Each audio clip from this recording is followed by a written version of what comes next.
election expert. We had the best expert, most respected expert, head of the Federal Elections Commission. He was all set to testify. He was waiting for 2 days. And when it was his turn, Bragg's people protested. And the judge knocked him out, said you can't testify. He actually said you can't testify for anything having to do with the trial. You can say what the federal elections is. Well, that doesn't help. Everybody knows that.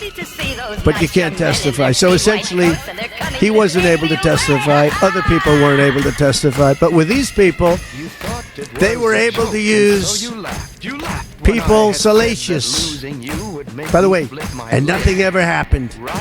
There was no anything. Nothing ever happened, and they know it. But they were as salacious as they could be, and it had nothing to do with the case. But it had to do with politics. And do you notice the timing? The timing was perfect. This case was dead. It was dropped by every agency, every governmental board. It was dropped by the highly respected Southern District. They said, no, there's no case here. It was dropped by federal election, and that's what it's about. This is about a federal election, not a state election. You're not even allowed to look at it.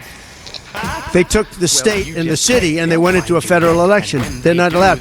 The people from federal election, Southern District, and Washington dropped the case. Everybody dropped the case. There was no case. Cy Vance dropped the case.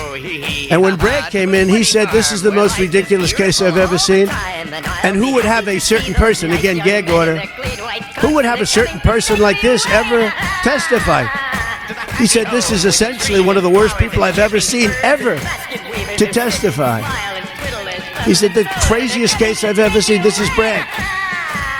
Then when I announced I was running for president, long time later,